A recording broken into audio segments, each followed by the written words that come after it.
We have come together on this day of days to witness the goodness and faithfulness of the Lord in preserving and sustaining two of His wonderful children who have sought to obey His will and called to be stewards of the next godly generation. May I then enjoin you to behold with awe and wonder this blessed moment of the coming together of two lives, hearts, and dreams to be brought into one in the sanctity and holiness of marriage.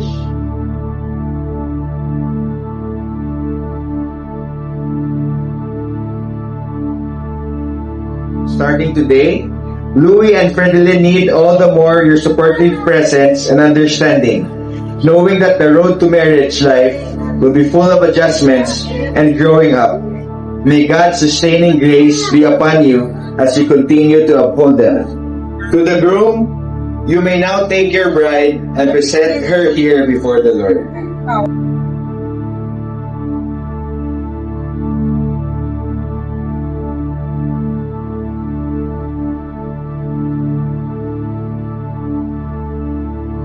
Ang baliin mo tupad, special ikaw.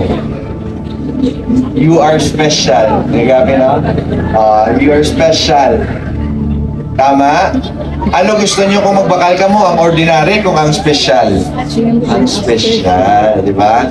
So special kita nga gin-rules ang gin-create sa Lord. Ang sadya sina, kay pag-create niya sa aton, wala lang nag-stop tira.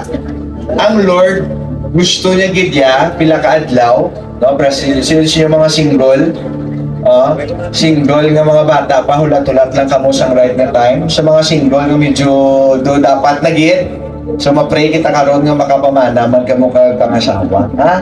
Hindi ka mo problema ay pwede man ako lang gyapon makasal sa inyo. Kasi iba hindi nga do na kulbaan mo pakasal, kas doon ta kamo piskan after sin kamo dayon.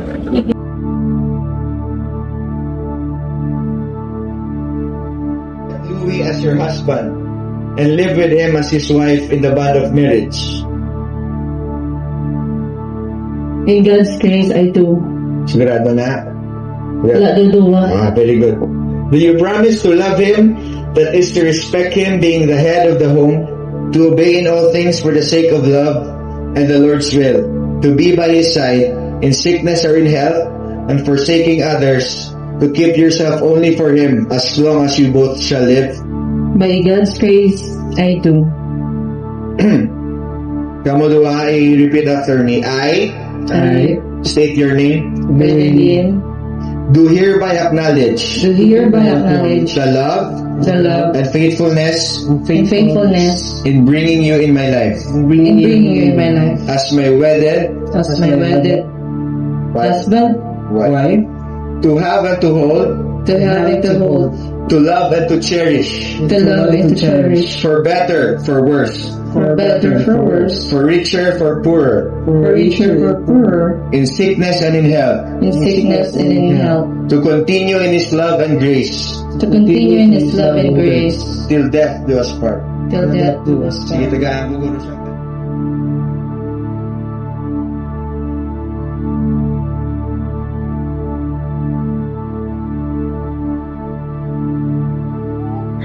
To my parents, mas mga utod, thank you sa pagkat dis ka hindi nalain simpo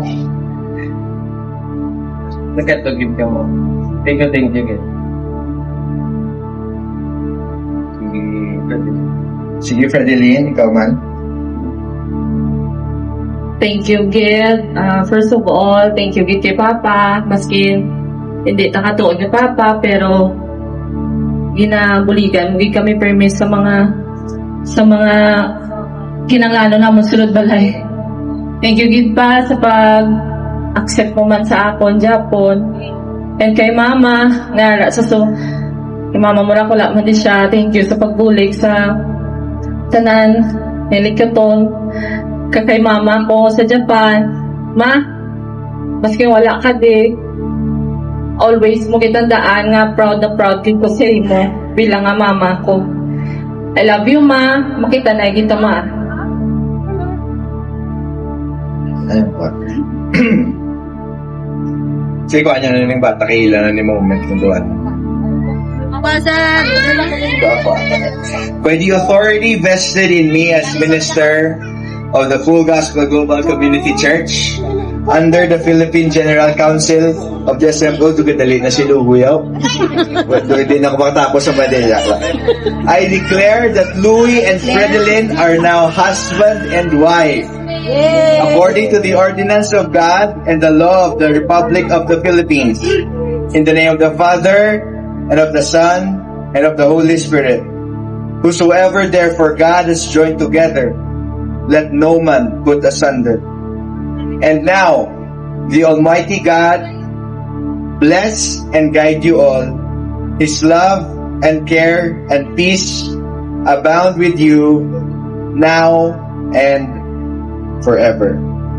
Ladies and gentlemen, may I present to you Mr. and Mrs. Louie and Nonoy.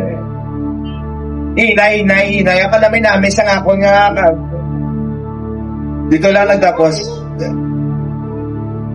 So the groom may now kiss the bride. Yo, yak ka na. Sigan nyo na. Balik mo yung palakpak mo. Wow! Mo lang to. Sapa! Isa pa. Wala ka mo na. Bomba naman! Nawaya na sila. Karoon na lang ang iba na. Ibawion karoon. So, once again, thank you for everybody. God bless you sa inyo. And that concludes ang aton subong paglulupod.